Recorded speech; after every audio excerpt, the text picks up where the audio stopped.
Sa Re Ga Ma Pa little champion season 5ல one of the கண்டஸ்டன்டா இருக்கக்கூடிய அபிஷேகா வீட்டுக்கு சரிகமபா சீசன் 5யோட ஃபைனலிஸ்ட்ல ஒரு ஆளா இருக்கக்கூடிய பவித்ரா அவங்க எமோஷனல் சில கிஃப்ட் அனுப்பி வச்சிருக்காங்களாம். அதோட விவரத்தை அந்த வேலை பார்க்க போறோம்.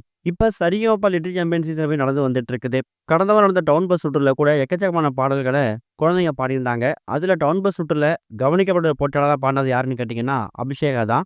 இவங்க முதல் மரியாதை திரைப்படத்துல இருந்து வெட்டி வேறு வாசம் அப்படிங்கிற பாட்டை பாடினாங்க.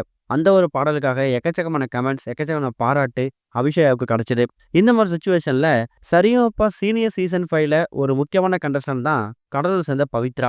இவங்களோட ஃபேமிலி பேக்ரவுண்ட் நம்ம எல்லாருக்குமே தெரியும். இவங்க கணவர் இறந்து போனதுக்கு பிறகு அவங்க ஆசை நிறைவேற்றுறதுக்காக தான் இவங்க பாடவே வந்தாங்க.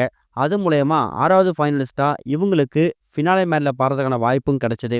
இவங்களுக்கு நட்சத்திரா அப்படின்னு சொல்லக்கூடிய ஒரு பெண், ஒரு குழந்தை இருக்கிறது நம்ம எல்லாருக்குமே தெரியும். இந்த மாதிரி சுச்சுவேஷன்ல நட்சத்திர வயசுல எந்த ஒரு குழந்தைய பார்த்தாலும் அதை தன்னோட குழந்தையாவோ, தன்னோட தோழியாவோ, தன்னோட ஃப்ரெண்டாவோ தான் பார்க்கறது பவித்ராவோட வழக்கமா.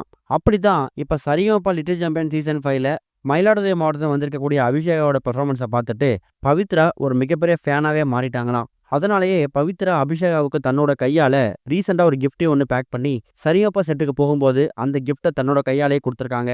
அந்த கிஃப்ட்ல அபிஷேகாவுக்கு பிடிச்ச சாக்லேட்ஸ், அவங்க சாப்பிடக்கூடிய பிஸ்கட், அது போக அவங்களுக்கான ஒரு பொம்மை, நட்சத்திரா பயன்படுத்தக்கூடிய விளையாடக்கூடிய பொருட்கள் மாதிரியே ஒரு செட் ஆஃப் ஒரு டாய்ஸை வந்து அபிஷேகாவுக்கு ரெடி பண்ணி அதையும் பேக் பண்ணி கொடுத்துருக்காங்க.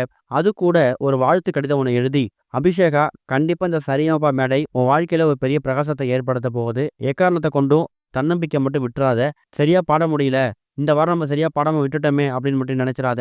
ஒரு வாரம் நீ சரியா பாடல அப்படின்னாலும் கூட அதுக்கு அடுத்த வாரம் அது நீ திரும்பி கம்பேக் கொடுத்துட முடியும். அப்படிதான் பல வாரங்கள் நான் தோல்வியை சந்திச்சு ஒரு வாரமா சில விஷயங்கள் கத்துக்கிட்டு நான் ஃபினாலே வரைக்கும் வந்தேன். நம்மள மாதிரி கஷ்டப்படக்கூடியவங்களுக்கு கண்டிப்பா இந்த சரிகமபா மேடை ஒரு பெரிய எதிர்காலத்தை ஏற்படுத்தும். உனக்கு எந்த நேரத்துல எந்த உதவி கேட்டாலும் நீங்க தாராளமா என்னை கேட்கலாம். ஒரு அக்காவா, ஒரு அம்மாவா நான் பண்றதுக்கு ரெடியா இருக்கேன். ஏன்னா நீ தாராளமா அப்ரோச் பண்ணலாம் அப்படிங்கிற மாதிரி தான் இந்த சரிகமபா லிட்டில் சாம்பியன் சீசன் 5ல ஒரு கண்டஸ்டன்டா இருக்கக்கூடிய அபிஷேகாவுக்கு சரிகமபா சீனியர் சீசன் 5ல கண்டஸ்டன்டா இருக்கக்கூடிய பவித்ரா அவங்க கிஃப்ட் அனுப்பி ஒரு வாழ்த்து கடிதத்தை அனுப்பியிருக்காங்க.